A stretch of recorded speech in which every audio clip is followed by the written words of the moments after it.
And good morning, everyone. Today is May 7th, 2019. I'm Roy Potter. Welcome to the Potter Expositor. I'm starting at a little odd time this morning, about 10 minutes till the hour, for a number of reasons. For the next little while, because of some schedule changes, I'll be coming on, if I come on, in the studio here on Tuesdays and Thursdays. It'll be about 8 a.m. Mountain Time, right around in there. And there might be some additional schedule changes in the future, but that's kind of what we'll be shooting for. Well, I called this one, Is There Anybody Out There Listening? And this is going to be a rambling presentation today. As you all saw, I got pretty upset about this Presidential Medal of Freedom being given to yet another athlete, this time to Tiger Woods. And I understand that these things are, ceremonial in some respects, and that type of thing. But considering the fight we're in, what we're trying to accomplish, I think that basically, and I know some of you out there are totally disagreeing with me on this, and that's okay. That's fine. I had one person write in and say, well, you didn't get upset when Obama gave Biden the Presidential Medal of Freedom. Well, I don't know where that person was at the time, but yes, I did.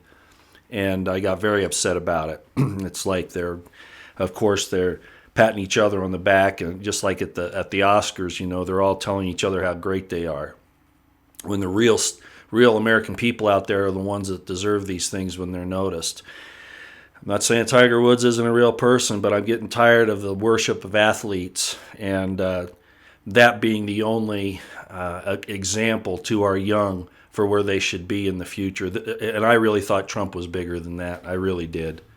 And I'm very disappointed. If you don't know what I'm talking about, you can go back to my live stream from yesterday, my impromptu last night, where I basically saying the presidential of freedom to whom. There are a lot of people out there who have really suffered, put their lives and their families and their livelihood and their well-being on the line, and to worship another, to award another athlete is just too much. And so Trump, I'm very disappointed that you, I don't know, it seems like to me, and I didn't mean this to be a Trump rant this morning, who else are we going to support? Who else is out there? And yet I keep feeling like I'm getting shot in the ass all the time. I don't know how the rest of you feel, but that's how I feel. You get a chance to really make a difference and to put somebody out there who really deserves it and has put their entire life on the line for a principle, and instead you got to worship Tiger Woods. I'm sorry, I'm still a little pissed off about it, as you can tell. We have people saying Trump needs a border czar. I don't know about that, but definitely something has to happen there, and it should be the DOD. No, instead we're having the IC, destabilize Venezuela, Iran, et cetera, all over the world. Now they're coming up with the excuse that I got this morning that they're sending the carrier group to Straits of Hormuz, to that area, because Iran has made threats against U.S. forces. Really? Okay, I'm not privy to any of that intelligence information, but I don't think Iran is stupid either. And I'm sick and tired of Pompeo and Bolton and their likes. We have problems in this country. We're being invaded on the southern border. We've got terrorist groups, drug cartels, insurgency going on inside our own borders and surrounding us, and we're out there doing that. And there was a prediction, and I'm going to talk about this a little bit today, because this falls right in line with somebody said that I misquoted or did something about Albert Pike. Albert Pike wrote more than one book, okay, and more than one paper, and the entire secret community of Masons and Luciferians and all of that. So I'm not saying they're the same thing. They've been operating for a long time, and if you study it in detail, you find out what the long-range plans are. They don't do things in 1 year, 5 years, 10 years. They do things over generations, and most people don't understand that. They've got patience because they understand the life cycle, where most of us don't. We think we do, but we don't. I'm going to go there in a few minutes. I'm not going to go there now. Here's something you might find interesting. I haven't made any decisions yet. I haven't reached out to anybody. I'm not the most popular guy, if even known, in Wyoming. I pretty much keep to myself. In 1986, I ran for sheriff, Salt Lake County Sheriff. I didn't do too bad. I only got about 4% of the vote because I was running on the Libertarian ticket. Of course, neither the Democrats or Republicans wanted me. But I ran on the idea that the sheriff is there to ensure the rights of the people under the Constitution. That's really the purpose of the sheriff. Against encroachments, whether by the feds or even by the state at that situation. And we see that with the Colorado sheriff standing up for the Second Amendment in Colorado at the threat of being thrown in jail. Our system is so corrupt. We have a constitution, and I swear nobody obeys it. Nobody follows it, and they're encouraged not to. People, get into office swearing that they're going to support and defend the Constitution, and the first thing they do is they seek to infringe on your rights, your God-given rights, that the Constitution is a contract with us that they will protect those rights. And majoritarian coercion, the majority rule, is never, ever supposed to infringe on those rights. And I just cannot believe that we allow this to happen. Lionel was crying the blues yesterday. I don't know if you saw Lionel Nation. And, Lionel, I really like him. I told you before, I really like him. I like his style. I know he goes on and he uses these big words, and he is entertaining.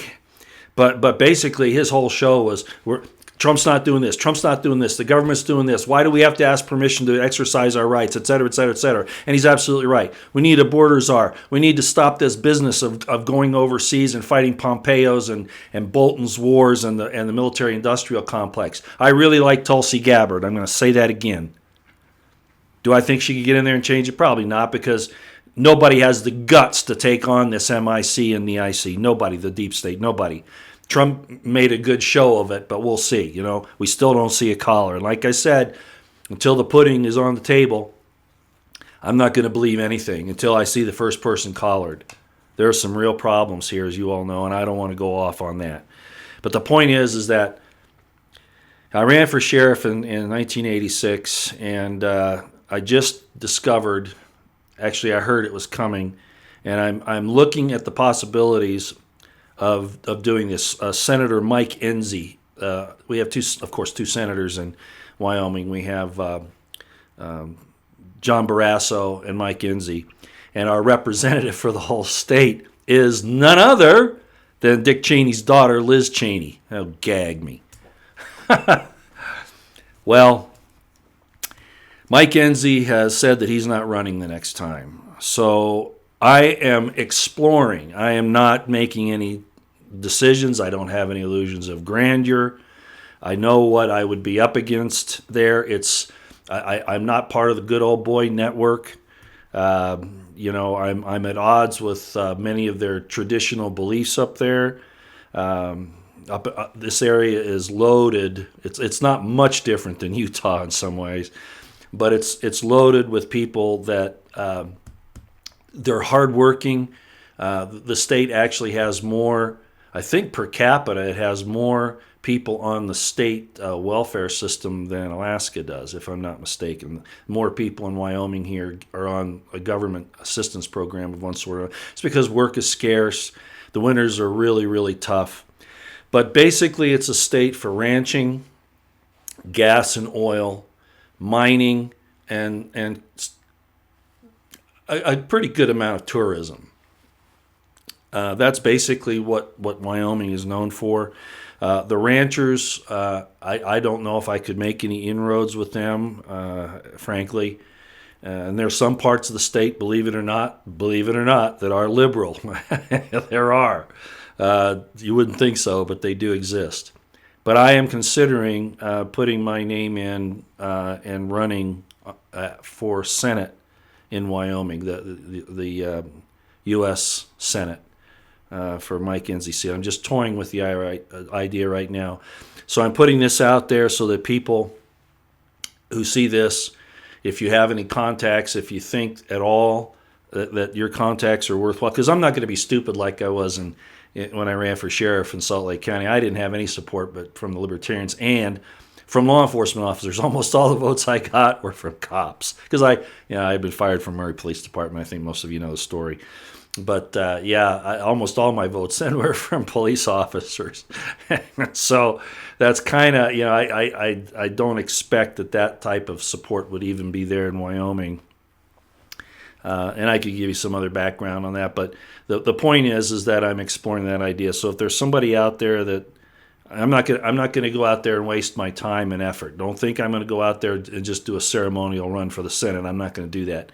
Like Trump, I'm not going to waste my time if I don't think that I don't have at least a remote chance of making it in one way or another. Now, there's another possibility, and that is I am fully expecting Liz Cheney to run for that Senate seat. I think she's going to jump out of the House of Representatives, the U.S. House of Representatives, and put her name on the ballot for that Senate seat. I'm almost certain that she's going to do that. I'll watch and see. If she does that, then I'll switch over and I'll possibly consider running for that House seat that she vacates. We're going to see how this thing plays out. I'm not really sure, but I just want you to know that I'm willing to go forward with that. Do I think one person in the Senate or in the House can make a difference? Well, I'm probably as bombastic and as vocal as somebody like Ocasio-Cortez, but I'm not crazy like her, okay? I will just say that. So it all depends. The whole movement now has been towards the politically correct. Women are everything, men are nothing. Destroy the human race, destroy mankind, keep a man from being able to support himself and his family. If it's a woman, that's okay, but we'll screw her too. The whole system is decrepit, disgustingly corrupt, and I'm not going to sit here and tell you otherwise, and you know that. I'm not going to tell you otherwise. When we'll let diseases across our southern border as bioweapons and weapons of war coming across that southern border, but we're telling American citizens they can't be armed and they've got to kill their babies. Isn't this really funny? We got to kill our babies, right, whether born or unborn. But then they say, we don't have enough people to work these jobs, so we'll bring in the immigrants. Obviously, the system is totally corrupt, and maybe there's nothing left for it. Even with Trump in there trying, maybe there's nothing left for it but God to just level the whole damn place. And that might just happen one of these days because this is just out of control. Tiger Woods, good God. With all the people that suffered to get Trump into office and have stood up and done things, and you all could name just as many as I could, if not more. And he didn't have the time. He didn't take the time to have his staff find one of those people and bring him in. Yeah, it would have been controversial to some extent. What, a guy or a girl that supports MAGA? Oh, how horrible, how horrible. Yeah. I sometimes wonder if Trump really does have guts. I'm afraid. Well, so if I get if I get some leads, if I get some people reaching out, I'm putting it out now, I will consider running for the Senate seat that Mike Enzi is vacating in the U.S. Senate for the state of Wyoming. So we'll see how that goes. I'm just making that statement now. Getting back to Lionel, that was a whole hour rant yesterday, and he was spot on 100%. I don't normally comment on his channel on the live stream on the chat, but I did yesterday. He was hitting on all cylinders. You know, the entrenched powers in this country, we've allowed them to get in. And, you know, you keep hearing, Lionel says, why do we ask permission? We've got to stand up. We've got to fight. We've got to do this. But Americans, I want you to understand something. And people don't understand history. You know, they've got some skewed idea of history because they've never really studied it in depth. They don't understand the movements that occur and the actual intents of the people that are involved. But I'm going to say this again. I'm going to touch on it a little bit at the end of the broadcast today. You just don't understand what the Roman Empire was capable of 2,000 years ago. You just don't get it. Because of the Roman Empire, they convinced a small fledgling group of Jews who had converted, not really converted, but had obtained a new hope. I'm not quoting Star Wars here. They convinced these people that marriage and children were actually bad. That celibacy is the way to go. They actually told people that you shouldn't be involved in political activities. You shouldn't be involved in political dissension. God's in control. God's going to take care of it all. This was, and it continues to this day. Do you realize the damage that the Roman Empire did to the idea of freedom and liberty, and subverted and corrupted everything that Jesus Christ taught? I mean, everything. No, I don't trust the New Testament because I know that any place that it's not translated according to the Torah, that there's a problem. When I say according to the Torah, I mean if it steps outside the Torah and its explanation, its expectations. Jesus didn't say it. I'm sorry, I don't care if it's in red or not. So now today, what do we have? Supposedly, and I've said this before, supposedly Jesus said, oh, in the next world they neither marry nor are given in marriage. There is no male or female. What have we got going on right now? Transgenderism. That is not Hebraic. It is not Israelite, and it sure as hell doesn't match up with the first and second chapters of Genesis, or chapters of Genesis. It's a corruption. It's a Greek-Roman idea. I had a lady write me and say, well, you're wrong about us having Greco-Roman traditions. No, I'm not. I've studied this for 30 years. I'm going to get to more of that at the back here because I'm not going to do religious, and I'm not mad at the person that sent me this, and she's probably listening. I just want you to understand, I'm not going to go back and forth with anybody on historical, political, or religious issues on a DM on Twitter. I'm not going to do it. So you might as well just stop because I'm not going to do it. I make my statements. If you don't like it, go find your own ideas and study it out yourself. I don't care. But I'm not going to sit there and banter with you on a DM on Twitter. I'm just not going to do it. So getting back to Lionel. You know, he's right. Go listen to that live stream from yesterday. I don't recall the name of it. I'm sorry. Something about why do we ask permission, I think is the name of it. I'm not really sure, but it's an hour-long live stream that he did. Of course, all of his things are live streamed now. But I'll tell you what, you know, we are in so much trouble. And, you know, we move forward 2 steps, we take 1 back. And the next time we go back, we go forward 1 step and take 2 back. We're not going anywhere, ladies and gentlemen. We're not making any progress. I don't care what my Republican insider says. I don't care what Sean Hannity says. I don't care what Newt Gingrich says. I don't care what Greg Jarrett says. I don't care what President Trump says. The only thing that matters is results. They might have Trump's hands tied. That's fine. And here I go again. But giving the Presidential Medal of Freedom to Tiger Woods, that was probably the worst thing I think he's done in his presidency, frankly. God. I mean, all of his. I remember Mike Cernovich a year ago, maybe longer, because Mike Cernovich. I mean, some of you like him, some of you might not. I mean, some of you think he's a conceited bastard and all this stuff. No, he's just he's been around. He's got a law degree. He knows life, and I'm not sticking up for him. But he said some time ago, I'm getting out of this political stuff. I'm not going to be a Trump supporter. What has Trump done for us? He's not put one of his supporters in his administration, and now. Mike, so I know. And now, when he could have given an award to somebody who's been out there trying to push for MAGA, no, he's got to give a Presidential Medal of Freedom to another athlete, another one, the fourth one of his, I think, Tiger Woods.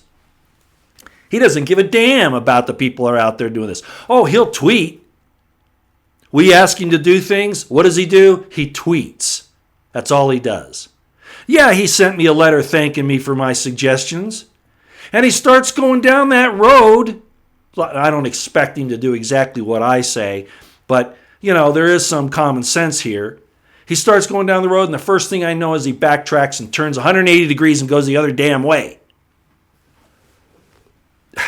We should have had the military on the border a long time ago. This is not going to end well. 2020 is not going to matter. Even if he wins in 2020, this isn't going to matter. Which is looking very dubious at this point. I don't care what everybody tells you. I hear these people say, don't listen to the mainstream, Trump included, don't listen to the mainstream media. We're going to win in 2020. You know what? I remember Hillary said that too. And right now they've got their forces marshaled against us. And I said that the other day. They're marshaling their forces, and this isn't going to go well. I hope Trump wins, and I hope things really change. But when I see, and I'm not saying I like what's going on in Venezuela, but we always have excuses for getting involved in regime change, empire building, and military action. I know I'm preaching to the choir. I understand that. I said yesterday that AI, Alex Jones said it right. We're in a situation now, and you knew this about, I think it was over a year and a half ago, there was a Silicon Valley exec who talked about we're going to worship AI. Ladies and gentlemen, they're there. They're there, and they're forcing us there. This whole thing is happening right before our eyes, and it's exactly what it was in the War in Heaven. We're a created being, not a begotten being, which I've talked about many times. If you don't know what I'm talking about, we might cover it at the end of this. What we create with our hands is what we end up worshiping. That's idol worship, and that's what we're doing with the AI. What we create with our hands, we worship. That's idol worship, and that's the image of the beast. And here we are. We're doing it. We're doing exactly what the War in Heaven talked about, and most of you probably don't even know what I'm talking about. But I'll tell you this much. The end game is your total destruction. Alex Jones has been calling that out, and he's been made fun of, ridiculed. Alex has turned, he has turned a blind eye to me. I could tell you some things that have happened. I'm not going to bother. But because of my background, because he believed some of the BS that was put out about me several years ago, which was totally false. If he had looked a little better, or even asked the question, he would have known better, but he didn't. But I don't even hold that against him. Because I know he's in a real fight. Yeah, he's always asking for money. He's got one continuous run-on commercial, which drives, I think, everybody nuts. And I understand why he does it. He needs money to operate. So I'm not going to be too critical on him this morning, although I already have been. My point is, he's right. Things are not going the way they're supposed to. And again, how long have I been saying that Trump needs to aggressively enforce the First, Second, and Fourth Amendments at the very least? That's not a new mantra of mine. He needs to act, not tweet, not constantly making preparations, which I don't know that he's actually doing, because you'd think you'd see something eventually. I don't care if his hands are tied. I know he has advisors that don't help him, but he picked them. Bolton and Pompeo. My God. God's not God's name, by the way. So, Alex Jones is getting desperate, and he's right. And it's not just because his organization is in trouble. It's because America and the world, we're in trouble. Early Christianity made us eunuchs. Men made us eunuchs. Turn the other cheek. Yeah, boy, well, that sure has been blown out of proportion. And I could go further, but I won't. Christians, you better wake up. You've been sold a bill of goods for almost 2 millennia now. The guy that you worship, if you met him today, you wouldn't like him because he's nothing like you think he is. Nothing. Oh, Roy, have you met him? No, I'm not going to make that statement. I'll say this: I've had enough experience in some of those things. No, I've never shaken his hand or that kind of thing. I'm not gonna. I wouldn't make a claim that's false. But there have been other things that have happened. And no, as much as I like David Icke, he's got it wrong. And Max Egan has it wrong. See, it's just like every other time. The truth, the reality is manifest in front of your eyes, but you're always looking somewhere else. Oh, it's really this way. It's really this way. We're really this simulation where we're just all these little circuitry, kind of stuff.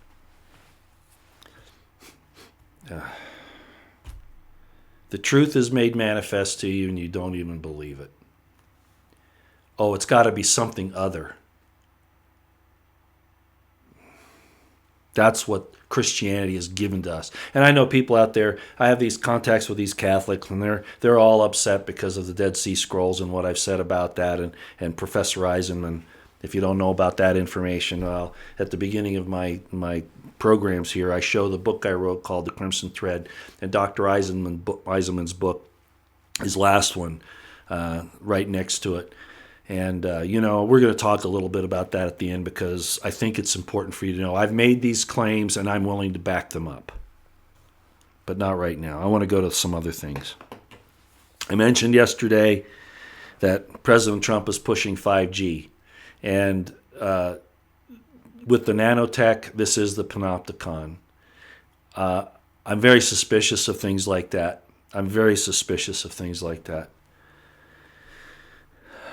Because with what Facebook is doing now, not just deplatforming people, but actually erasing their names and their images off the internet. Do you realize what they're doing? Probably most of you do. This is serious. And the 5G and the nanotech combined will give these powers even more power. And this is just the beginning. They're right. And Trump has failed to act on the First Amendment to protect it. Antitrust laws, there's some talk about it in the background. And the stupid damn Republicans in Congress are actually in on the deal with the and when I say Congress, I mean both the House of Representatives and the Senate. They're either in on it or they're just too tied up like this situation. You got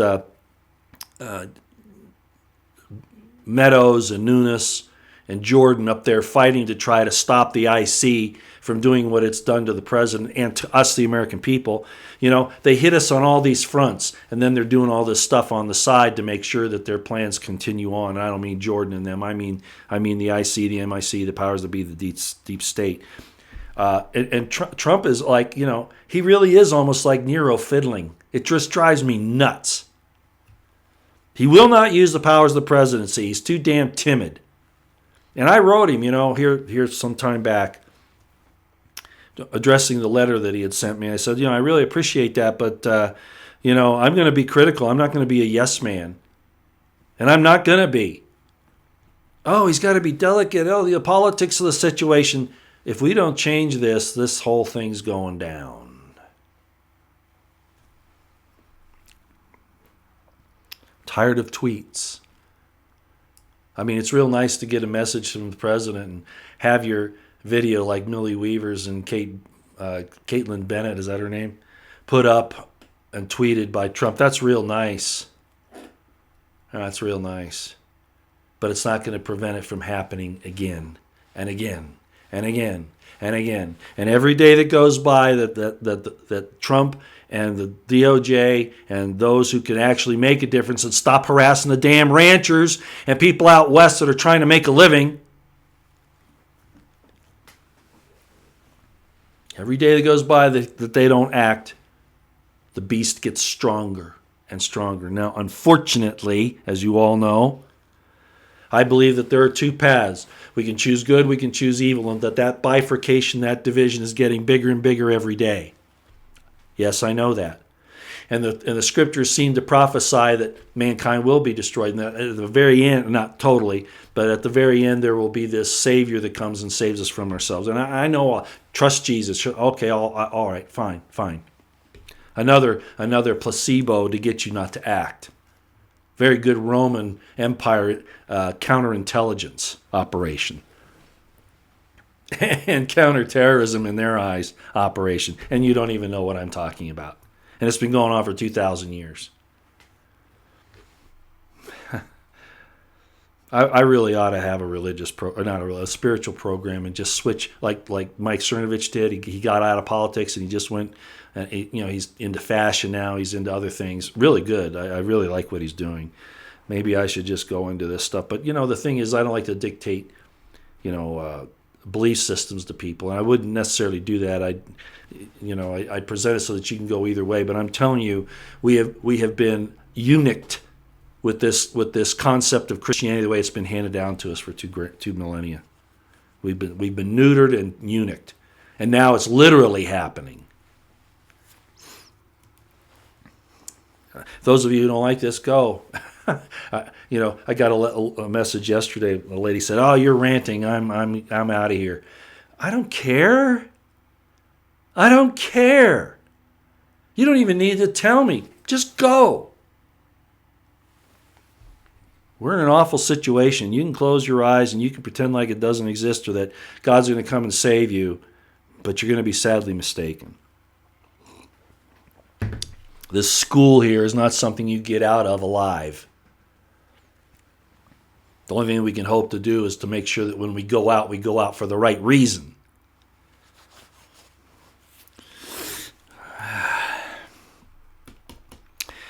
So what's happening? We've got this AI situation that's becoming God, and we are all going to be forced to worship it, to worship the image of the beast, because we're not going to be able to buy or sell without its permission. That's God acting over you if you hadn't figured that out.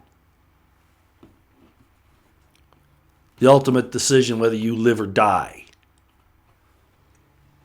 That's what this is going to, ladies and gentlemen. It is here.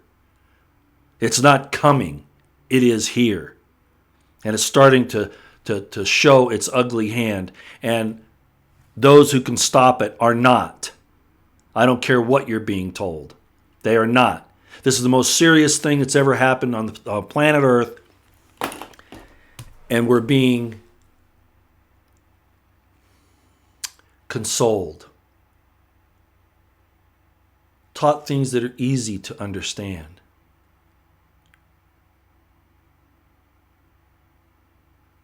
Not being warned about our awful situation that we're in. So I guess that's my job, huh? I'll be the negative bearer of news, and if you don't like it, go away. I've never been one who's overly, my wife Carol, she used to say, "Gee, Roy, I wish you wouldn't be so negative." And she was right. I'm not saying she isn't. And maybe if she were here today, she could kind of calm down my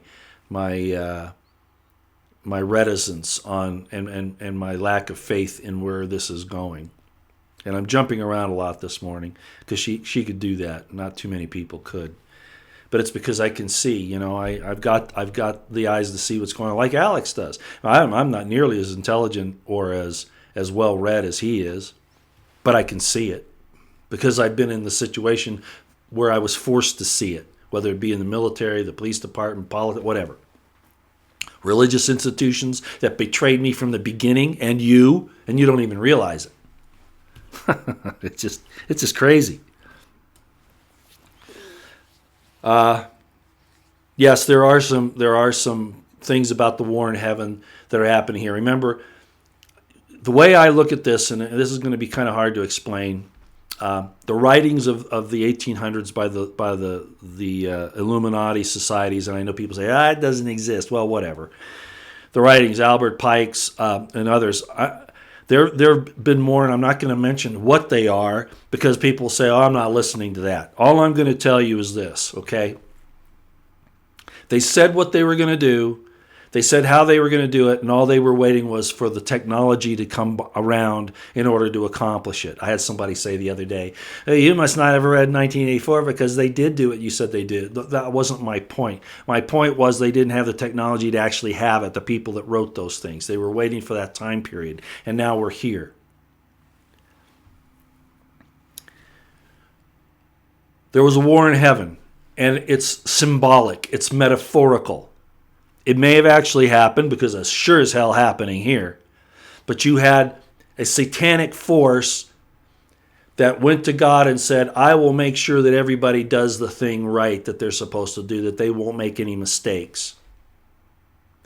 But as a reward, I get to sit on your throne. I'm going to read it to you here in a minute. And then there was another that came. And you don't have to think of these as personalities. Think of them as principles. If you think of them as principles, whether or not there are personalities doesn't matter. It's the principle that matters. What do I say? Principle, not personality. So the other principle that stood before God is, I will sacrifice and for their mistakes so that we don't take away their free agency, their freedom of choice. And I don't mean that as abortion. That's an abomination.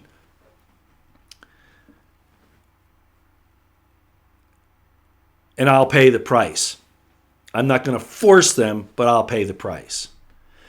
If you look at the principles, that's what's happening today. Those of us who are saying the perfect law of liberty, freedom, we're not perfect, but we make sacrifices. That's why I say, what the hell was Trump doing giving that freedom medal to Tiger Woods? There are people out there who've made sacrifices that he could recognize, and it would be a huge statement, both that he supports those that support him and that he supports principle. And he let it pass. I'm very disturbed about it. I'm sorry I keep repeating. Let's go to Isaiah 14:12-20. Those of you who don't want to listen to this, fine, go away. You have to understand this is a playbook. The Bible is a playbook for the good and the evil. It's not historical in that I had this lady yesterday trying to say stuff about things that Paul did and all that. And the New Testament's not historical, ladies and gentlemen. I don't care what you say, okay? It has historical aspects to it, but you have to balance it against other information. And I've been doing it for 40 years in circles that I'll tell you about here in a minute. But at any rate, so unlike any other spiritual system or holy writ, what the Bible talks about is crazy because it's happening. It happens all the time. Every generation goes through it. The principles of choosing the principles or the lack thereof. Let's see what this war in heaven was like. Isaiah 14:12-20. I'm going to read it. Those of you who have a Bible, if you want to, fine. But you better listen to this, even if you're not spiritual or religious or think the Bible's crap or Jews are crap or whatever. I don't care. Listen to the principles here. It's like reading Shakespeare. Okay? You can read Shakespeare and you find out about human nature, about the fights in families and the royal courts and the subterfuge. These are all real. And Shakespeare wasn't real either. But you read it. You read Nancy Drew novels, Tom Clancy novels, but you won't read this, and you want to call it names. God. The Romans did a good job, and you don't even know it. Pull the wool over your eyes. Isaiah 14, 12 to 20. Lucifer is not his name. I'm going to tell you that, okay? Lucifer is not his name. I've told you what it is before, and I'm not going to bother to do that again. I'm just going to read it. How art thou fallen from heaven, O Lucifer, son of the morning? How art thou cut down to the ground, which didst weaken the nations? For thou hast said in thine heart, I will ascend into heaven. I will exalt my throne above the stars of God. A lot of this you're saying, what? Roy, you're misreading that. No, this was about, some scholars will say, no, this is about Isaiah talking about the king of Judea at the time, king of the Jews at the time, the king of Judea, the southern kingdom. Prophecy has dual and sometimes multiple meanings. I'll just finish reading this. For thou hast said in thine heart, I will ascend into heaven, I will exalt my throne above the stars of God. I will sit also upon the mount of the congregation in the sides of the north. I will ascend above the heights of the clouds. I will be like the Most High. Yet thou shalt be brought down to hell, to the sides of the pit. They that see thee shall narrowly look upon thee and consider thee, saying, Is this the man that made the earth so to tremble, that did shake kingdoms? We could read the rest of that, but I think you get the idea. If you don't have the concept of principles and you try to nail this down to specifics, you're going to miss the point. Because the war in heaven, Isaiah says it happened. The war in heaven is now happening here in the exact same circumstances. Lucifer, the created being, not the begotten being, and I know people argue about this forever. The point is, what was made by the hands of God or by the hands of man is worshipped rather than the Creator. Men are creators. If we sit and we design an AI system, that's a creation of our hands, and we worship it. That's idol worship. And this is what that's talking about. We're doing the same thing. The war in heaven's happening here. I'm not going to read all this. Let's go to Revelations, because I know a lot of you know about that one. Let's go to Revelations 12:7. Again, look at these things as principles. Don't get locked up in, oh, that's biblical, oh, that's religion, oh, that's horse manure. If you read Shakespeare, if you read Tom Clancy, like I said a few minutes ago, and you don't read this, you're a fool. Revelations 12:7. And there was war in heaven. Michael and his angels fought against the dragon, and the dragon fought and his angels, and prevailed not, neither was their place found any more in heaven. And the great dragon was cast out, that old serpent called the devil. Now that is going to happen here. He will fail in the end. This entire thing will fail in the end. So is that going to be the reason why you're not involved, why you're not making a conscious decision, why you're not standing up? Is that why? Because God's going to take care of it? He also said, I would that you were either hot or cold, but if you are lukewarm, I will spew thee out of my mouth. You better make a choice, and you better make it stick. Before that day of victory, ladies and gentlemen, there's going to be destruction that you've never seen before. It says that the beast made war with the saints and prevailed and wore out the saints of the Most High. Part of that is, of course, you just give up. Now, there's a difference between people who have been doing this, fighting against the beast, and you need to go and take a rest. I understand that. Or you get to the point where you're really not making a difference anymore. But you have better made the decision in your mind one way or the other where you're going to be. I won't read any more of that. I could get into some more. I'd like to read some stuff that was written in the 1800s because it clarifies that this is a long-range plan, and the end result is race war? Yes. Just like Alex Jones, I think, was talking about it yesterday. Clinton has an association with these sociologists who were saying that, they got to create a race war. That's not new. That was planned. That's been a plan for a long time, actually from the beginning, but certainly in the 1800s. But I won't go there. I'll just tell you that it exists, and you've all been sold a bill of goods about what Christianity's about. That's all I'm going to say. I am going to talk a little bit about the Dead Sea Scrolls. For those of you who aren't interested, thanks for coming. There's a reason why I'm doing this. Again, I am not going to spend my time tapping on DMs anymore about this information.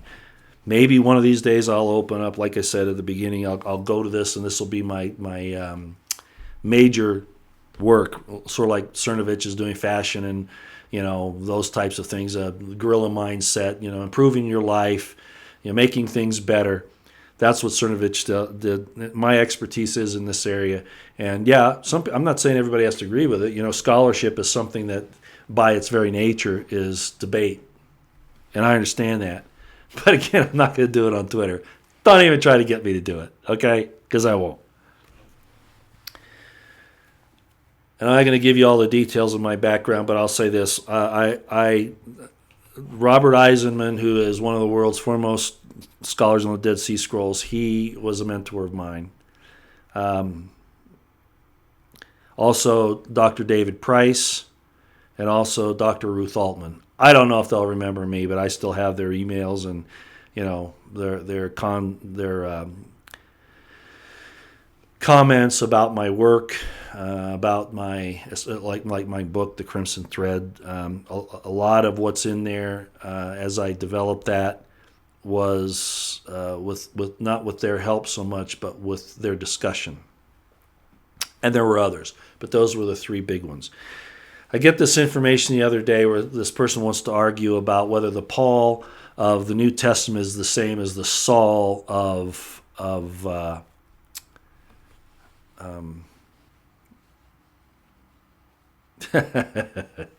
hate it when I do this because I've got so much going on. Josephus, the histories written by Josephus. And this argument goes, well, it can't be the same person because of this and that and something else. Look, I'm glad you're thinking about it. Okay, I'm glad you're thinking about it. But neither Josephus nor the New Testament are historical absolutes. They are not. So what you learn when you go and become a professional historian is you take other things into consideration in your investigation. History is not an exact science because you have a very fluid thing going on here, which is called deception. And another one, orientation. You have tools called historical method and historiography. You have to take the words that are written or presented in light of the facts of the person writing them, of the circumstances. For instance, this person that wanted to argue with me about Josephus, Costobarus, Saul, and Paul, I'm not even sure that she realizes that Josephus had been a Jewish general who, in order to save his life, was the traitor against his own people, especially his own soldiers. Do you know that? Do you know that he agreed to write the history for the Roman Flavians, the emperors? And do you think he's going to write what they don't approve of? In the New Testament, most of that was written long after the events transpired.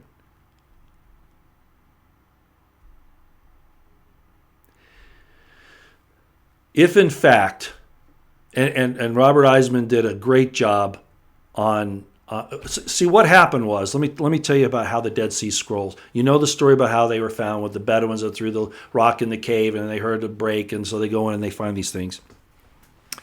And for the longest time, they were kept away from us, the people. We weren't permitted to see them. And who did that?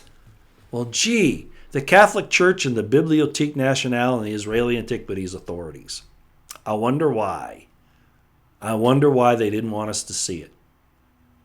So they had specific scholars, mostly Catholic. And I don't have anything against Catholics, but I understand the political ramifications of this and the Roman Empire holding on. And they're saying baloney that they did 2,000 years ago to keep the truth hidden, they do it today. And they did it with the Dead Sea Scrolls. The Dead Sea Scrolls are not only Hasmonean, Maccabean. They are not. There's no way. Not with the information that is in those. They were written over a period from about, just generally about 100 BC to about, well, even to Christ's time and a little afterwards. It was called the Messianic movement, the Zealot movement. It was run by, what happened is the Hasmoneans, the Maccabees, had defeated the Seleucid Greeks and had taken back their homeland and were ruling it. They weren't even of the proper genealogy to take the throne. In other words, they really weren't Davidic in their genealogy. They claimed it, but there's really no proof of that. But they were the ones that took this thing and seized it and ran with it. Well, there were a group of priests and those who did consider themselves to be descendants of David, King David, who broke away and went to a place called Qumran, which, by the way, has another name, and that other name is Damascus. And everybody who reads the Christian Bible, the New Testament, thinks that when the word Damascus is talked about, they're talking about Damascus, Syria. No. They're talking about Qumran, Damascus, the cup of blood, the chalice, the Holy Grail.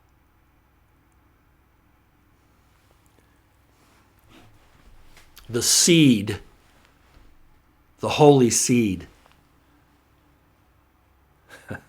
They stood against the Hasmoneans, the Maccabeans. You know them as Essenes, and there were different sects of Essenes. They wrote down the Dead Sea Scrolls. Okay, they accumulated like Isaiah. We know about the book of Isaiah because there was actually a copy of it in the Dead Sea Scrolls, along with a lot of other things. Why am I bringing this up?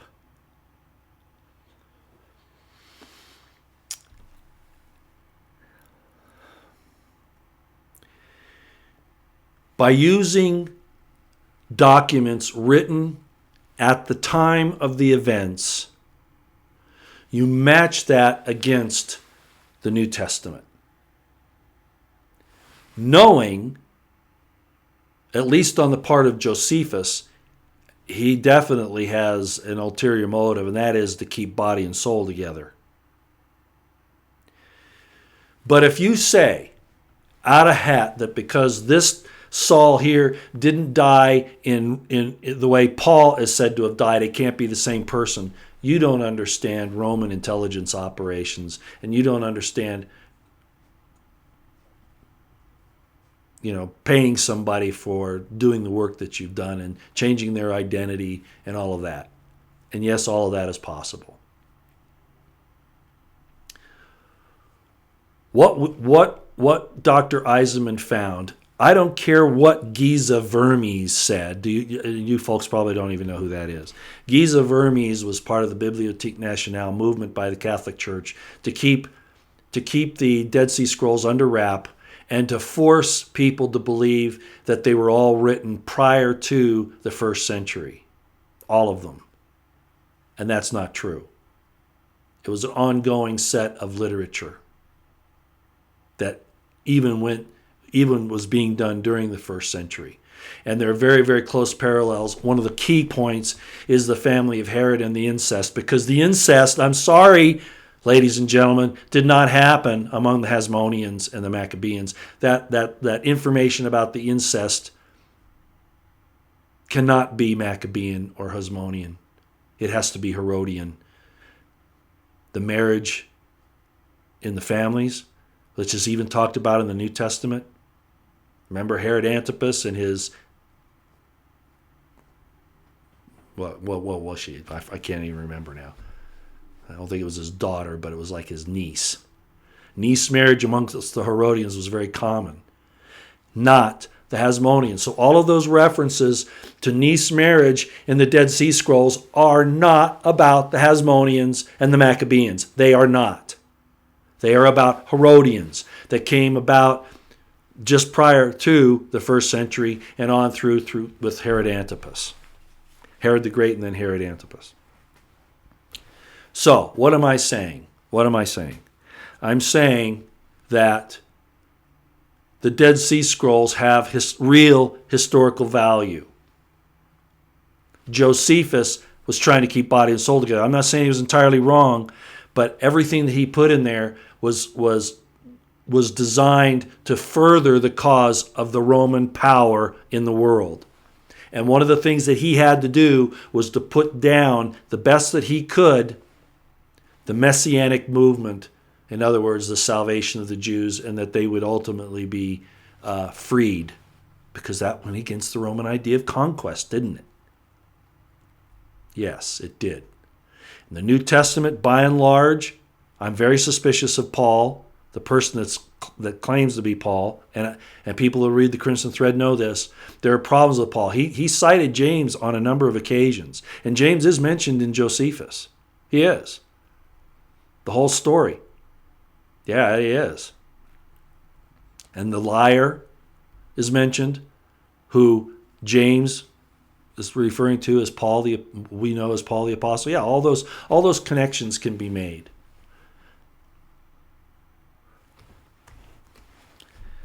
It's not an exact science, but what happened in the New Testament was we were neutered, castrated, told that, having posterity is not godly, that it's not what God does, and that sex between men and women has to be for kids. It can't be for any other reason. It has to be for that, when even the scriptures don't say that.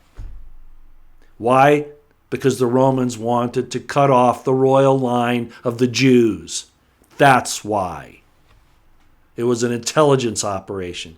It was a subversion. It really was a type of insurgency. Just like we have this insurgency that I've talked about that we've caused in Mexico, blaming it on the drug war, when in reality that's the method that the IC used to take over Mexico and is now being used to take over us. And anybody who understands the drug war knows how horrible that's been in us losing our rights.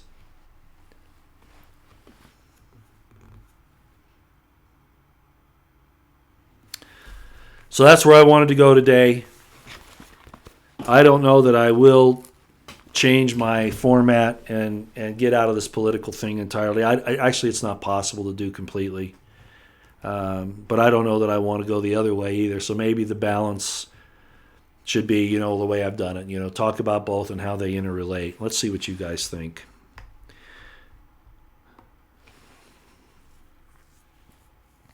James Hansard, 3 women in the U.S. government with more balls than the men. Yeah, they're on the wrong side, aren't they? You're talking about Omar Tlaib and Ocasio-Cortez. I can't disagree with you.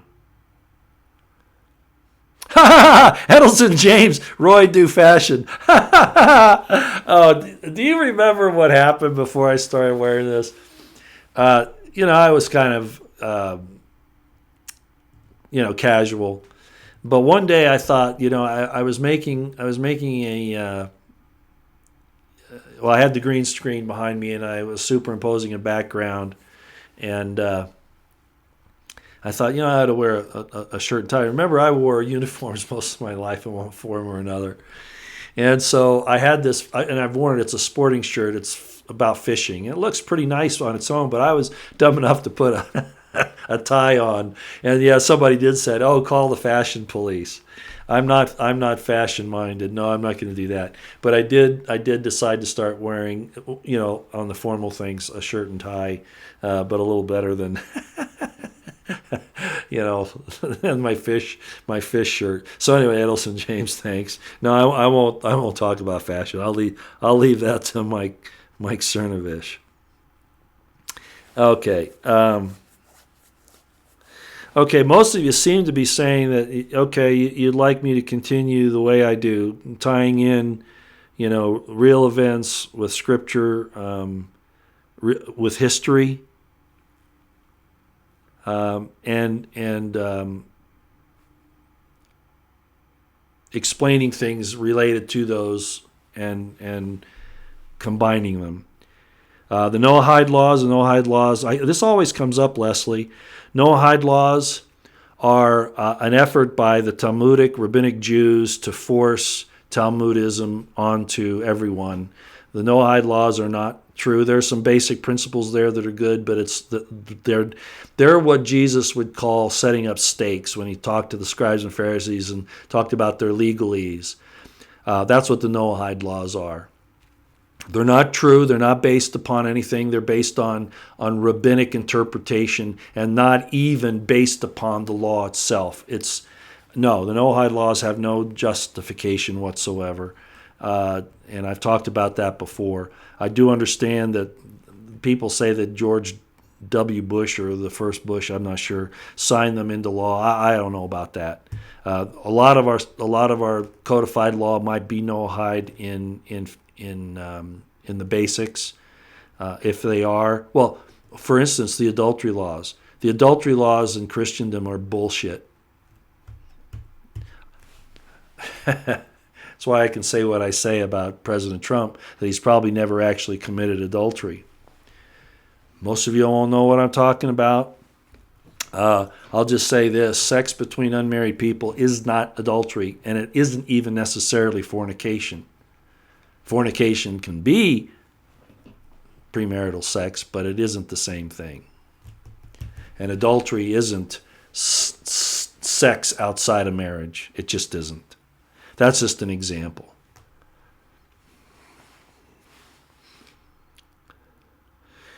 I don't care what storm coming, saying the gospel is a placebo, he's no Christian. I'm not a Roman Christian. You better believe it. I am not a Roman Empire Christian. I am a Jamesian Christian. The gospel is true. The problem is the way that it's interpreted, the way it's been translated, and the way specifically Paul obscured it. And James even had a problem with it. So your problem, who was that? Your problem is with the Apostle James, not with me. And I don't really want to get into a doctrinal fight here. Okay, but don't you dare say I'm not Christian. You are making a judgment based on ignorance. Do not make light of that which you do not understand. And you don't have understanding to say something like that. I had a lady I was dating about a year ago, and she made that same accusation. And I told her, don't do that. You're judging me after your understanding, and you don't know half as much as I do, if even that. That's satanic. When you accuse people of something like that without knowledge, don't do it again. I'll throw you off of here. I'm more Christian probably than you are.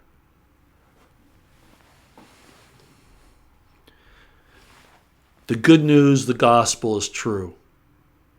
It's muddled in the details. And just like with Trump, when he doesn't do what he says he's going to do, or he fails to do it, or he lies, I'm not saying like that, that's probably a little strong. When he obfuscates, or when he just fails to do something, I'm going to call him out. And I do the same with the scripture. I know the original languages. I know the history. I understand what happened in the first century. I understand military intelligence operations. I understand the infiltration of the Roman Empire into the Christian movement in the first century. And you probably don't even know what the Council of Yavne was, because it infiltrated what is now known as it's now known what the Romans did at the Council of Yavne when they were there directing that with a rabbi who had sold his people out That's where Rabbinic Judaism and Talmudic Judaism was born. You don't even know that. And you're calling me I'm not a Christian? How dare you?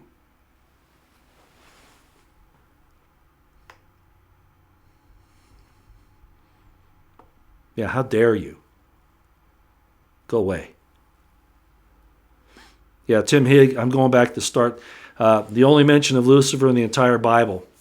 That's because that's not the name. That's why. So you got to understand, there was a problem with the monks when they were translating the Bible, Tim.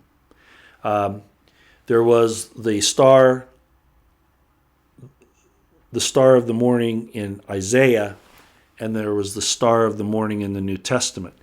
And the monks were afraid, rightly so, that it would be both would be considered the same person, the same entity.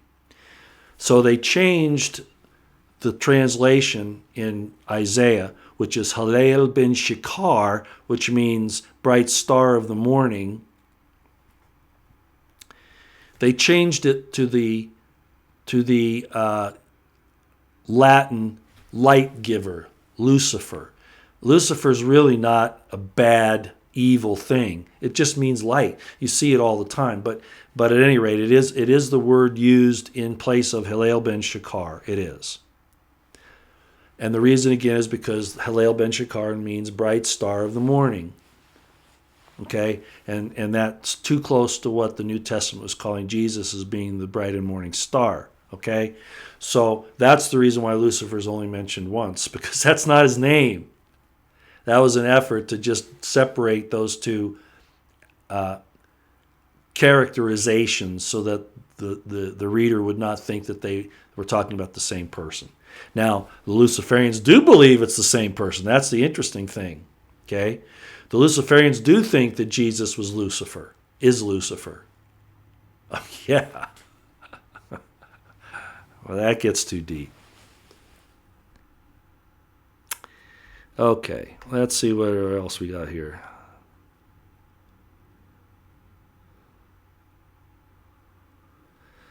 I wouldn't disagree with you, Watchman on the Wall. He's saying that Lucifer equals Satan equals the devil. Actually, Satan is not the same thing. It's convenient for us to say that, but the satanic being is really not the same thing as Lucifer. They can be similar, but they're really not the same thing. I won't get into that here. Maybe we will some other day. I've talked about Satan being in the Hebrew Aleph Bet. He's the Tet, the instructor, the accuser, the serpent. Yeah, but that's not necessarily what Lucifer is. That's almost an entirely different thing. Yeah, Viet Cong fired Trump as a dichotomy. What have I been saying for 2.5 years now? He speaks against the swamp but surrounds himself with swamp creatures. And I was happy to hear Lionel yesterday say, stop calling him a genius. He's not a genius. Stop saying he's playing 4D chess. He's not playing 4D chess. Sometimes Trump doesn't know what he's doing. That's Lionel talking. And I was going, yep. You're hitting on all cylinders, Lionel. Is a dichotomy. And this thing with Pompeo and Gina Haspel. Here we go.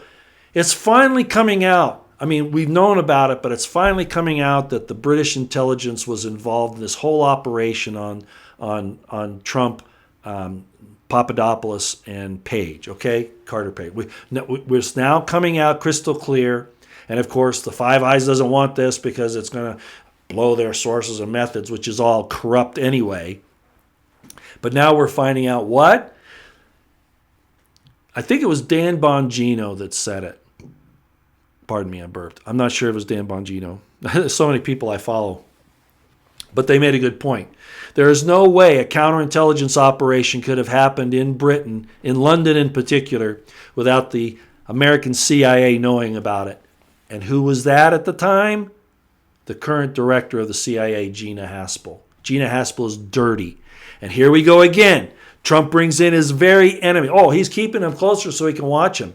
Well, if these people aren't hauled away in handcuffs after this thing that Barr is supposedly doing, I'd say Katie bar the door.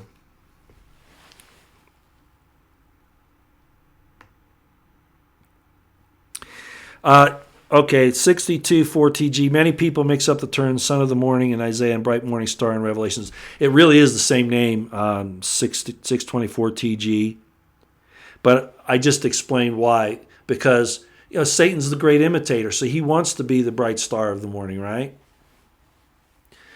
He wants to be the firstborn. He wants to be the only begotten.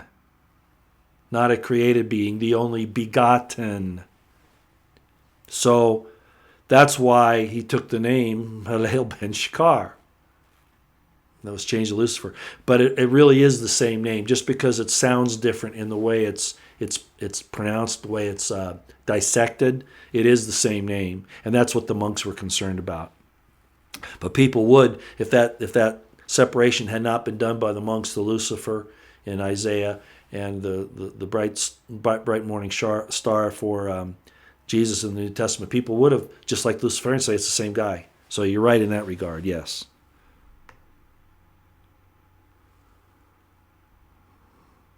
And I'll go along with this. Mary Cantu, she says, I definitely do believe that the one true God moves his people along his plan, moving his players into position for the assault against the darkness, shining his light. I think that's true. All things work together to the good of those who love God. And sometimes we don't see that. The mere experience here that we go through, as long as we try to make the right decisions, the right choices, is a school. I agree with you. It is. And sometimes experiencing evil is important because God said he created good and evil. He said it, not me. He created the light and the darkness. He separated the light from the darkness. My son Jeremy talked about this recently, a very good thing. He's getting into Hebrew more and more all the time. And he talks about this lightness and darkness, and it's important concepts. In order for us to be inheritors, it says Jesus will inherit all that the God has, and we are joint heirs with Christ. That's scripture. That means that we are to be like him in essence, in very power, etc. Most people don't want to accept that because they're cult of personality worshipers. But that principle is that we are to become like that. We can't unless we understand the evil. We all have evil in us. I was really happy to hear Alex Jones say. He says, I've got darkness in me, but I have to suppress that and choose the good. And that's exactly what it is. If you don't have evil in you, you're not creative. That's the creative power. But it has to be harnessed and it has to be controlled. You can let it slip out a little bit here and there, but you can't let it get out of control. That's the secret.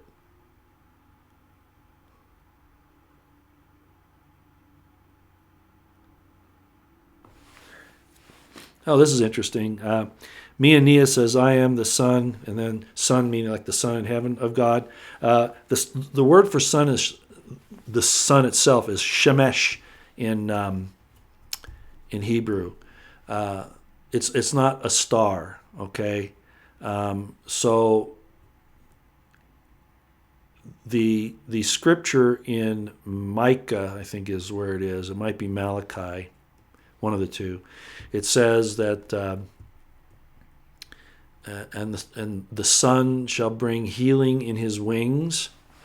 It's not talking about Jesus, just so you know. It is talking about the Son having some type of a property of God using it to transmit some type of healing. It is talking about the Son. Some of the New Agers will say that this is the upgrade. This is the change in our DNA, and they might not be incorrect in that. As a matter of fact, I think they're probably right. And the Son is the tool that God will use to transmit this. Why do you think they're spraying the skies? Why do you think they're trying to dim the sun? I've talked about this before. The spraying isn't just to put nanotech up there and to harm the atmosphere and to harm growing and living things, and to make blue images, whatever, I forget what that's called, whatever they're doing up there. One of the primary purposes is because they think that by spraying those particles up there, they can prevent this shemesh with healing, vayirafa, from the Son, from God, through the Son, coming to us. That's why sun worship happened in ancient times. Not just because they saw it up there, but because the truth of what it was closer to the source was actually truer than most people thought. No, that's not God, but it is one of the transmitters of God's power. And it's going to be through the Son and through some kind of a change, in my opinion, because it says so in, I think it is Malachi, that it will send this healing in its wings. And so they're trying to block it with the spraying. It's exactly what they're trying to do. People are going to say, wow, Roy, you're really going out. You're way out on in left field. No, I'm not. No, I'm not. You tell me why they're spraying. Global warming? If you think about it, doesn't it get warmer when there's a cloud layer over us? Clouds keep heat in.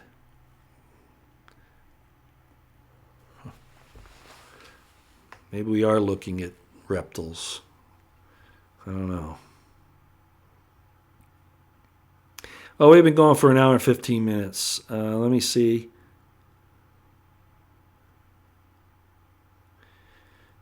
624 TG again. You're saying Isaiah terms and Revelation terms are speaking of two different things. You and I might be involved in a semantics discussion here.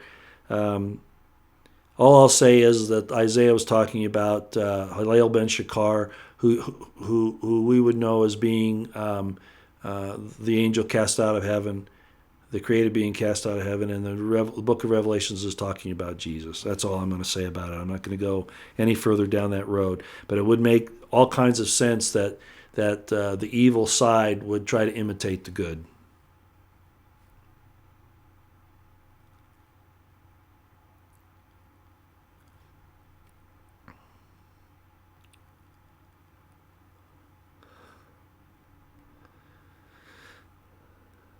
Oh, here we go. I've addressed this before too. And we're getting into a lot of spiritual stuff here. Freeman King.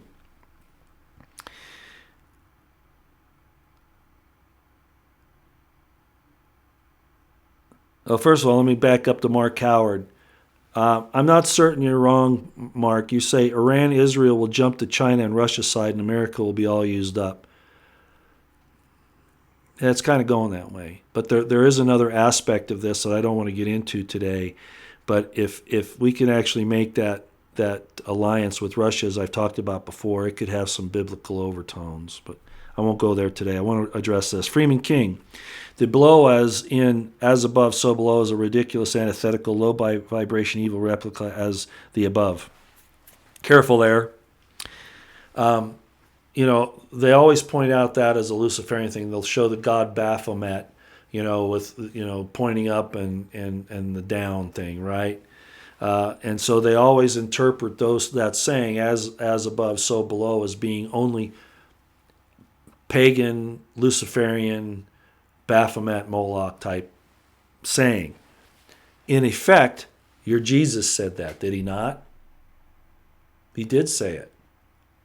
But you see, the bad side, again, imitates the good side. So the bad side took that statement and perverted it. Because Jesus said, what? Our Father who art in heaven, hallowed be thy name. Thy kingdom come, thy will be done on earth as it is in heaven, as above, so below. Jesus said it. Probably never thought about that, did you? It's not what they say, it's how they twist it and how they use it to their advantage against you. Outlaw Hillbilly, flip your biscuits again, Roy. I don't know what you mean. I'm sorry, some of these euphemisms. I don't know what that means, sorry. Roy is in the DI mode. Yeah, probably. Drill instructor mode, is that what you're saying? Yeah, probably. Daniel Grant, you're complaining that they divide us on race, religion, and everything. Yeah, that's true. They do. They use these things. They pour salt on the wounds. Are you Christian? Let me ask you a question. What did Jesus say about it? I have not come to bring peace, but a sword to the dividing asunder. It's to give us the opportunity to choose. I agree it can be evil and it's being used to divide us.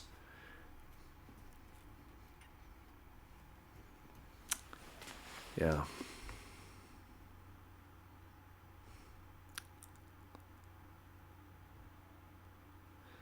Master warning, are you a Mormon? Why don't you Google me? I was born Jehovah's Witness. My mom went back to Catholicism, dragged me along. I became a Catholic. Technically, I still am. They never excommunicated me. I went through a lot of other religions in my study, a lot of other spiritual systems, gathered information all along the way. The Mormons came by. My mom thought I should be Mormon. I was baptized Mormon when I was a senior in high school, much to my mother's chagrin later. She regretted she did that. I learned a lot of the Mormon stuff, which has a lot of information about the secret societies. The benefit of Mormonism is that Joseph Smith, in my estimation, my understanding isn't Mormon, by the way. You got to understand that. Any more than it's Catholic or Presbyterian or Jehovah's Witness. I have a unique perspective because of my scholars study, scripture study, political, military, etc. experience. All of this came in and gives me an entirely different perspective on everything. Okay? So, the benefit of Joseph Smith and Mormonism, a lot of the doctrines that Joseph Smith supposedly taught or did teach are not contrary to biblical law, contrary to what a lot of Christians say. They are not. But I did not receive that information from Joseph Smith and Mormonism. I had it prior to becoming a Mormon, but then found out after I got in the Mormon church that they had subverted the truth, basically, is what I'll say, and lied to me. Like I said, these institutions have betrayed me with their lies and their subterfuge, and the Mormon Church was one of them. However, as I've told many of my friends, most Mormons think that the Book of Mormon was written as a scripture, as a history of a people known as the Nephites and Lamanites. It's based upon the secret society plans on how to destroy the United States and the world in the next couple of centuries. That's what the Book of Mormon is about. It reveals how that will be done, and it's following it to a T. Joseph Smith was writing tongue-in-cheek. He was revealing what the secret societies were planning on doing, and he tried to do it in a way that he could save his life, at the same time revealing the secrets, but they killed him anyway. No Mormon you talk to will have that perspective. None.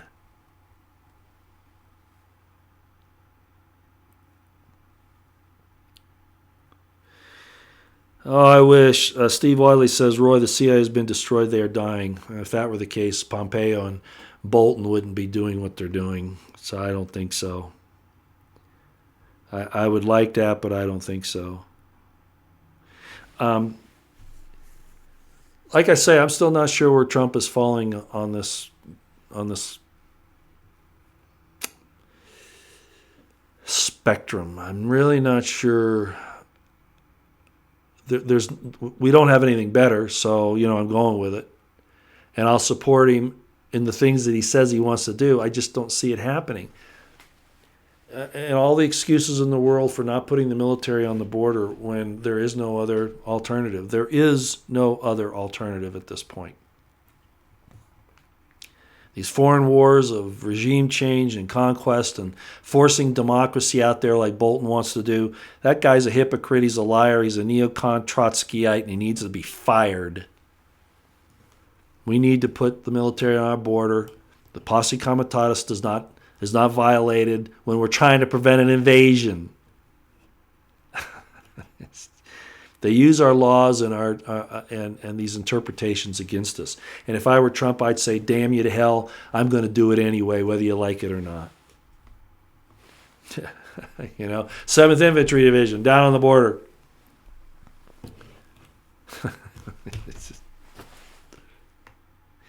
Oh, thank you, Patricia Moss. Roy, do you plan on reprinting your book? Would love to read it. I'm still arguing with myself on that. I think you know that I pretty much decided I don't. It didn't do that well, and it's very controversial. Not that that troubles me, but that if I go through the trouble of having them reprinted, I'm going to have to submit. Oh, I got to tell you a story. I got to tell you this story. I can't believe we're still going, but you might. This is the kind of thing that I was up against. I couldn't believe this. So I write the Crimson Thread, and again, I was friends with Robert Eisman, one of the world's foremost Dead Sea Scroll scholars, with Ruth Altman at Jerusalem University, Dr. David Price at Loyola, et cetera, et cetera, et cetera. I think it's Loyola. Anyway, and many other scholars involved in the Dead Sea Scroll study and all of that.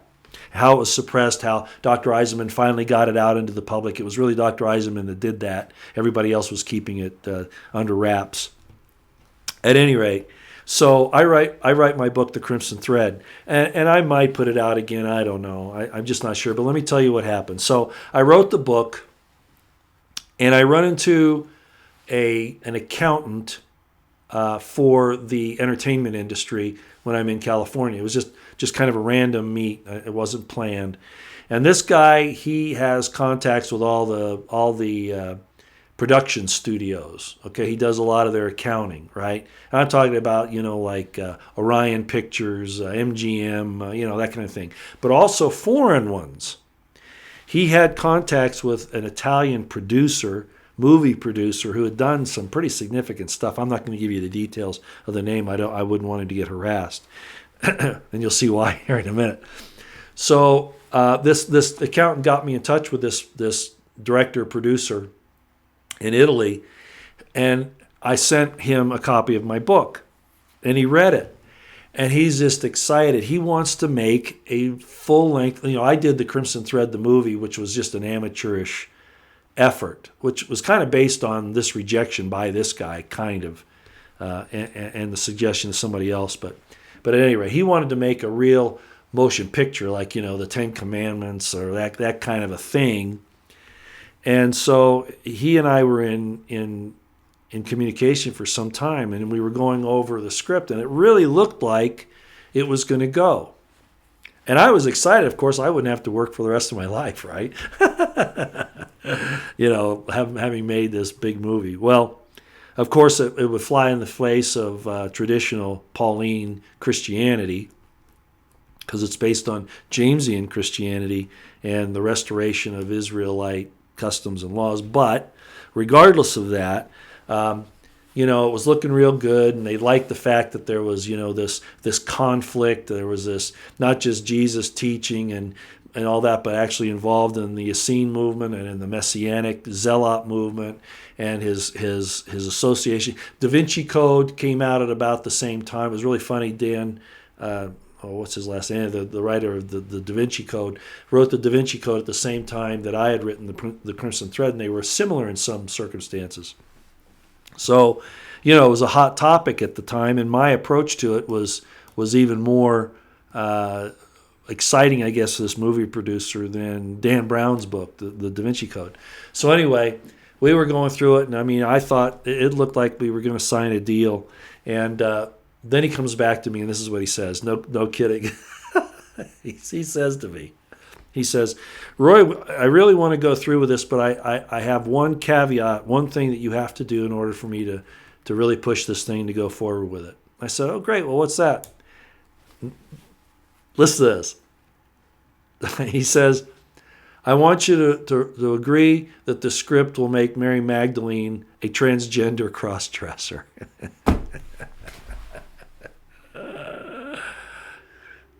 That was a deal breaker. I wouldn't do it. I'm not going to dishonor my great-great-great-great-great-great-great-great-grandfather and grandmother that way. I'm not going to do it. Even if it meant that I could have taken care of my family despite all the suffering I put them through for many years, thinking that I could make a change in the world, and unfortunately they were the collateral damage, and it was rough. So why am I doing it now? Why am I still doing it? Well, Oh, I guess it's hard to teach old dogs new tricks. So the answer is, I'm not sure if I'm going to reprint my book, Patricia Moss. I'm not sure. It would take a couple of phone calls and a few pieces of paper, and they'd probably put it back up. I don't know.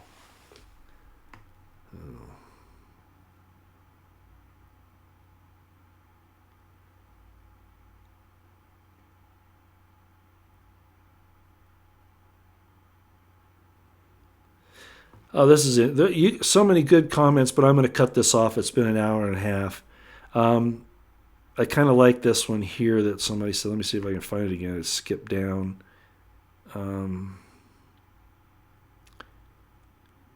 Oh, yeah, here it is. You're not going to like this. Mia and Nia. The testaments were to test the mind. I like that. It's really what it means. But there's an even more ancient meaning to testimony. And I'll close on this, and we'll shut it down. Do you know what that is? Because I've been telling too many stories. Do you know what the basic root of testament, testimony, and all of that is? Oh, hold on a second. Somebody says I lost them. Well, I'm not sure what she means by that, whether the transmission or my explanations. My explanations are, they are convoluted, not convoluted. They are complicated because I bring in so much stuff, and I should simplify it for you. Maybe one day we'll do that. So I'm sorry I lost you. But okay, then I grabbing their testicles. Matthew DeWard, you saw where I was going. That's exactly right. The basic meaning of testimonial is testicles. That if you don't tell the truth, you'll cut your testicles off. That's exactly where. You see it in Abraham when he swears a servant. He says he takes the servant's hand and puts it underneath his thigh. Well, that's just a nice way of saying, servant, if you don't do what I'm telling you, I'm going to cut your testicles off. So swear to me that on the threat of losing your testicles that you'll do exactly as I'm telling you. That's where it comes from. Okay, everybody. I guess we'll go. As you can tell, I'm very disturbed. I'm happy in a lot of things that are going on, but the proof is in the pudding. I got to wait and see collars. I got to wait and see bracelets on these people. I got to see if Trump's going to stop placating to the military-industrial complex and the deep state. I'd like to see him give the Presidential Medal of Freedom to somebody like Dana Leash of the NRA, whose life has been threatened, really threatened, truly threatened. Not Tiger Woods has probably had, you get the paparazzi and the cult followers and stuff like that, and then you get a few crazies that have probably caused him some trouble. But I'm certain that he's never gone through anything like Dana Leash has. Just as an example, I'm not saying it needs to be Dana Leash, but that's the type of person, in my estimation, that should have gotten one of these today. Not Tiger Woods. All right, everybody. Thanks for coming. A little different. I wasn't even going to do this today. I wasn't even going to do it, but I guess I'm happy that we did. So you all like the way that and not everybody will, and those who don't like it, you don't have a ball and chain on you. You don't have to come here. But if you like the way that I integrate, synthesize things both historically, politically, militarily, and spiritually, religious history, those types. If you like that, okay, just you basically said that you like that, so maybe I'll keep doing it that way, because to me that makes a lot of sense too. All right, so thanks for coming. It looks like the transmission may have worked halfway decent today. We're actually having a storm here today. I was going to go to breakfast this morning and do this from a restaurant. And then, I saw the storm, and I didn't really feel like going out. We're still getting slight snow flurries, and the wind is the bad thing if you know anything about Wyoming. Also, if you'll help me out here, should I run for Senate? The Senate seat that Mike Enzi is vacating in Wyoming, should I consider putting out some feelers to run for that? Again, I don't have any illusions of grandeur. I know how politics works. I know that the chances are very, very low, and I don't want to go out. But I don't want to go out there and just make a ceremonial run trying to change the dialogue, because in Wyoming that ain't gonna work. If there's somebody out there who thinks that Potter's he could have a good shot at this, get him in touch with me. Okay, I'm not a millionaire. I'm not going to be able to fund myself, and I'm not going to spend the time to try to, gather a political following and all of that to help finance it. If there's not somebody out there that thinks I'm worth, putting in that position to try, I doubt the Republicans or the Democrats would. Remember what I said about Wyoming. I love the place, but, there are some problems there. All right. God bless you. God bless yours. God bless the Constitutional Republic of the United States of America. Keep your eyes on the horizon, your ears to the ground. Things are moving, and they're not necessarily moving in a good direction. Keep yourselves safe. Keep your situational awareness on high at all times. God bless Donald Trump and all of his righteous endeavors.